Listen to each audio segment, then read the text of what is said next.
কারো মানসিক শান্তি কেড়ে নিয়ে নিজের জীবনে কখনো সুখী হওয়া যায় না। অন্যের জীবনকে জাহান্নাম বানিয়ে নিজের জীবনটাকে জান্নাত বানানো যায় না। It's quite impossible.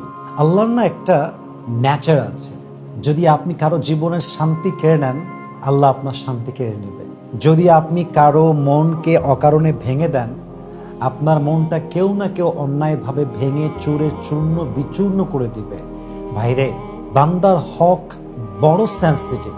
আপনি যে কোনো অন্যায় করেন, maybe it could be forgiven in your grave. কবরে যাওয়ার পরে আল্লাহর সঙ্গে রিলেটেড যত রাইটস আছে, যত হক আছে, এটা আপনি নষ্ট করলে আল্লাহ আপনাকে ক্ষমা করতেও পারেন, because it is in the hand of Allah সুবহানাহু ওয়া তাআলা। এটা আল্লাহর হাতে আছে। But if you destroy the rights of servant, যদি আপনি বান্দার হক নষ্ট করেন, এটা যে আপনার জন্য কবরে কত বড় আফসোসের কারণ হবে, you have no idea about it. কবরে যাওয়ার পরে যে কোনো গুনাহ মাফ হতে পারে, বাট আপনি যদি কোনো বান্দার হক নষ্ট করেন, কারো জীবনকে অশান্ত বানায় দেন, কারো জীবনকে জাহান্নাম বানিয়ে দেন, কারো জীবনের খুশি কেড়ে নেন, কসম আল্লাহর কসম করে বলছি, যতক্ষণ পর্যন্ত সেই বান্দা আপনাকে মাফ না করবে, ক্ষমা না করবে, আপনার এই গুনাহ কখনো ক্ষমা হবে না। সো প্লিজ, কখনো কারো মনের শান্তি কাড়বেন না, কখনো কারো মন ভাঙতে যাবেন না, কখনো কারোর সঙ্গে বিশ্বাস নিয়ে খেলবেন না। আল্লামা ইকবাল রহমতুল্লাহি আলাইহি খুব সুন্দর করে লিখেছেন, किसी की दिल तोड़ के कभी कोई खुशी से जी नहीं सकता, किसी की खुशी छीन के कोई कभी भी सुकून से जी नहीं सकता। अल्लाह महलत देता है मगर छोड़ता नहीं, अल्लाह महलत देता है मगर छोड़ता नहीं, और जब पकड़ में लेता है तो आजाब के बगैर कभी उसको छोड़ता नहीं।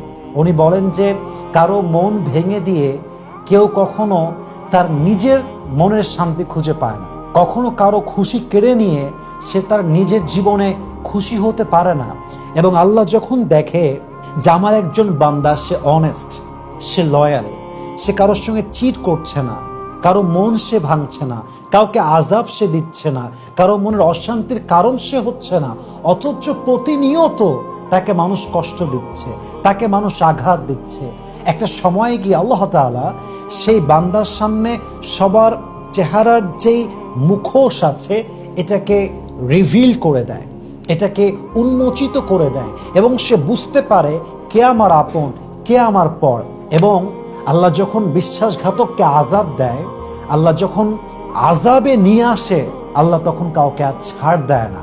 এই জন্য আমরা মাঝে মাঝে বলি, আল্লাহ ধরে না, ধরলে কিন্তু আল্লাহ কাউকে ছাড়েও না।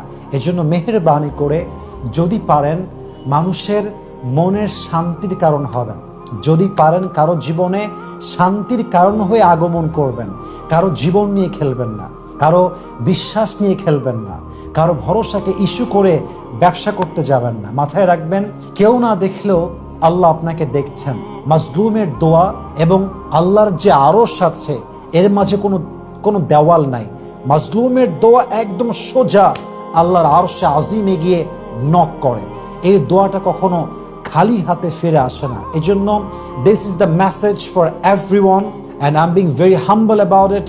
বিনয়ের সঙ্গে বলছি, যদি আপনি মুসলমান হতে চান, যদি আপনি সত্যিকার অর্থে নিজেকে মুসলিম হিসেবে দাবি করতে চান, কারো বিশ্বাস নিয়ে খেলবেন না, কারো জীবনকে জাহান্নাম বানাবেন না, কারো মনের শান্তিকে কেড়ে নেওয়ার চেষ্টা করবেন না।